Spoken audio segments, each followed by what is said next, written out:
Hey YouTubers, X Factor here. Welcome to Spoonfed, a series where we talk about and analyze community footage, the good, the bad, the ugly. This is the boys from Battlefield Friends. Maybe you've heard of them. And we're struggling right out the gate with the cardboard, so why not lay down a filthy more? This footage is going to be from the perspective of the LMG toting support noob using the 249. And due to that little hiccup, the boys are going to be late to the ball, which is the fight for the B flag. So expect people down the back stairs, a great spot to push. Great initial target acquisition, but let's analyze that. Full mag dump while strafing. So how accurate was that LMG in that situation? Not accurate at all. You want to stand perfectly still and burst fire at 5 to 8 at that range. More if you want, because again, you're not prone to bipoded. Suppression's the name of the game, but even when trying to do that, try to ADS and burst fire. It's more effective. Now, let's talk about balance, map balance. You've got one teammate pushing that side stairs. You can see him, a little blueberry on the map, and he's about to get knifed because an enemy snuck behind him. Now, what's the chances that he leaked out to C? And that's the name of the game when playing Metro. Can your team from the US side balance front stair, back stair, and side stair? Because this is just 12v12 because it's PlayStation footage. Beautiful bounce nade off the pillar to the planters. Again, good target acquisition. That was a full mag dump. It killed them, but could you have killed him quicker if mag dumping even from that range? The answer is, of course, yes. If you would give it a nice 8-round burst and then another 8-round burst, that guy probably would have been dead halfway through the second burst. So there are red dots all over the place. They're downstairs. They're front stairs. The question is, did they get a beacon off? Because if that happened, they're going to pester C, and they're going to back rage you over and over again. And that's the way it works. Back rage me once, shame on you. Back rage me twice, shame on me. Hunt the ant trail. I did a video a while ago talking about seeing recons in weird spots and listening for the beep of the beacon. Go track it down, because good effective Wookiees, they put those beacons down and they can be a pest, especially if they go with an aggressive setup such as the ASVAL, UMP, or a couple of the other PDWs, or Shotgun Slug can be kind of nasty on this specific map. C's flashing, they're pushing from A. You've got what we call the double squeeze, and it really sucks, especially on city-based maps such as Bazaar, Metro, and even the 3-flag version of Karkand. Good job to back off, let your teammate do the killing, and be aware of what's going on. I like the overall awareness between the push from A and C, and I know you're working with some of your buddies on comms from the Battlefield Friends. The question is, could you have gone for C earlier, and was it just a little bit too late? The problem with Metro is if a team gets set up on B, they are hard to knock off. If they get your gimme and their gimme, you're in a lot of trouble. So General G, aka General Lee, is riding again into a back rage, and he's a recon with a suppressor. What's the chance he got off a beacon downstairs in the elevator? Good placement for your beacon, but the problem is you still don't have C, so is your back really safe? Until you have that and you physically push the lanes, left, mid, and right, go upstairs, it's not really safe. So there's a little sumptive stuff going on here, and General Lee rides again on the back rage as he twirls around like the pretty ballerina that he is. So at this point in time, the recommendation would probably go find the beacon and snuff out the rest of the squad. Even if there's not a beacon, there might be a guy anchoring a squad. And that is some advice. If you've got a 2, a 3, a 4-man squad, make sure somebody anchors. If it's a 3-man squad, one guy hangs back, watches flanks, the other 2 push. 4-man squad, 3 guys push, 1 guy hangs back to be that good spawn spot and the last man standing, whose goal is to stay alive no matter what if your squad is down. And there we go, another very good initial target acquisition. Lack of burst firing there, which really lengthened your time to kill on that, and that's what it's about, shortening the time to kill to be the minimal amount of time for that kit, that combination at that specific range. And there are still problems brewing down below, and that's going to kind of be the message of this video. If you or one of your squad mates don't take care of it, nobody will. You literally have to go on a hunting trip. If you cough up B in the process, it might be worth it knowing C is safe and you've got a firm ground to push off of. Lockers, one of my favorite. Rule of thumb here, always go ADS before you peek. be expecting there to be 1 or 2 guys laying down, guys in the cubbies of the lockers themselves, and even pre-fire it. What's pre-firing? When you literally start your shot a split second before you peek, getting bullets off in that vicinity before they can even see you. At least letting that suppression mechanism kick in.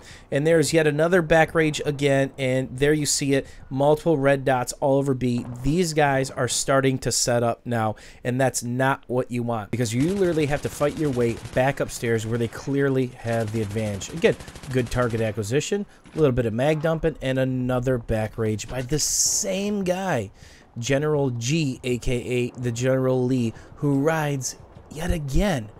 What's the chance that he's still got a beacon down? Somebody's got to go hunting.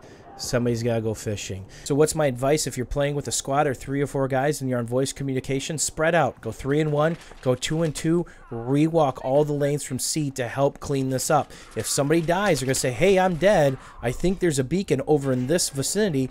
You guys can collapse down that area and clear it out. But until that beacon is cleared out and that squad is eliminated, you get that squad wipe, they're going to be behind you doing this over and over and over again. I've had some of my best back rages on Metro, 15 to 35 man kill streaks almost instantly because somebody got off a great beacon placement, a squad mate was alive, and I worked my way back. And we're switching to the UMP, which does 34 up close, has a very quick damage drop off, and this is an interesting scope selection. This is the Hollow.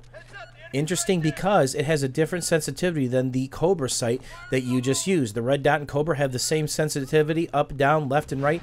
The Hollow is a bit slower due to the higher magnification. So that's something you want to keep in mind if you're struggling with target acquisition and getting on top of targets, over aiming, under aiming. That was very good target acquisition for the hip fire there because, again, you're changing up your sensitivities.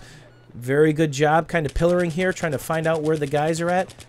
And that's a full mag dump yet again. So I think we're developing a trend here. Burst firing is and can be your friend because you have very solid target acquisition. And guess what? That was General Lee coming from behind. Good tugs placement, good MAV placement, and that's something I can commend you on right now. You spawn in as a sniper, a bushwookie, drop your tug or your MAV in 1 of 2 spots. High population, high density, high traffic area, or a flank. And remember how tugs and MAVs work. They visually put people on the mini map if they're running or walking. How do you avoid it? If you crouch walk, aka crab walk, or crawl, aka victory crawl. Now there's something else about the MAV and the tugs. They give off an audible cue. If somebody's in range of it and they're not crouch walking or prone crawling, it gives off a higher pitched beep. So you don't just have to look at your mini-map, you can listen to it if you're within earshot. So again, very good tug placement. Get it down in that high population area and set up shop. There you see the guy in the mini-map, you're going to chase him down. So you did the right thing, but he just kind of outshot you in that situation, but that's okay. That's a building block there. If you see a red dot, chase him down. If you've got a squad of 4 guys and you're trying to collect a point again, you got to spread out because, again, that's the only way to stop the leakers and the breaches from happening because they've got a guy on their team that is a spawn beacon pro, and you have to be ready for that. If there's a slippery bugger like that in a round, you got to take the extra effort and the extra manpower to chase him down because, as you can see, one guy can really foul up an entire match. Now the good news is the rest of your team has been pushing. They acquired B, you guys got C, and they had pressure on A. Now the question is, can you get back to B quicker than they can? Because remember, they have the upstairs, which is definitely their advantage. Now the good news is you drop another tugs, there are still red dots out there. They're either underneath or they're upstairs. It's really important to check the MCOM area, which isn't here because this is Conquest, and the entire upstairs area because those are some of the nastiest spots to lay a beacon down. It looks like the area is finally clear, and pay attention to where your friendlies are pushing. You don't exactly have to go upstairs. As long as you see a friendly or 2 go up there, make it all the way through without being killed. Only then can you really assume that there's a 95% chance that nobody is up there. Overall, your squad played extremely well. You guys stuck together. You revived each other, covered each other, and that is a good indicator. The only question is, can we change up some of the potential of your philosophies and open it up so you go a 2-2 split? split or a 3-1 split, or anchor your squad just a little bit more, keeping one guy alive as a safety valve no matter what. And there's the General Lee. He's in front of you this time. And that is the best news from this entire round, because that has been the vein of your guys' entire match. Without that guy, this would probably have been a 3-cap steamroll favoring you guys. But because of him, he gave his squad positions behind you to constantly back rage. And nobody likes the double squeeze on Bazaar or Metro or small size Karkin. It really sucks. Perfect placement. That's an awesome spot, because that right there covers both sides. So no matter what, it's going to spot these guys, because I highly doubt anybody's going to crouch walk or victory crawl through those two choke points.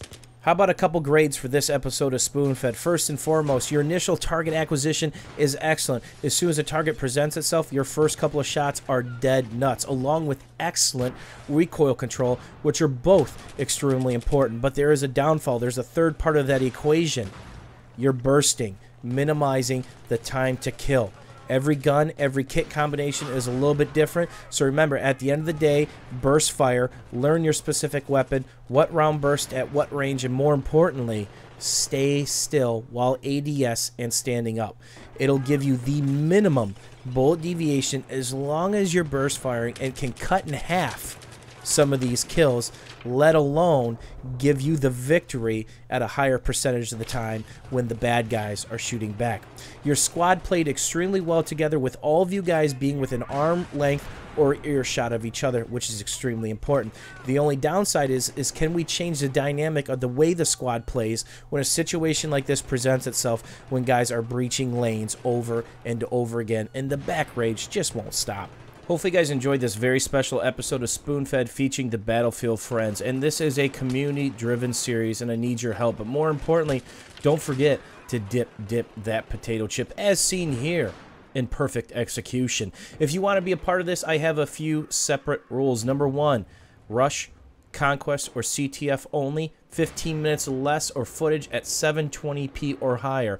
I won't accept TDM or close quarters domination, because we're going for the team gameplay aspect that is Battlefield 3.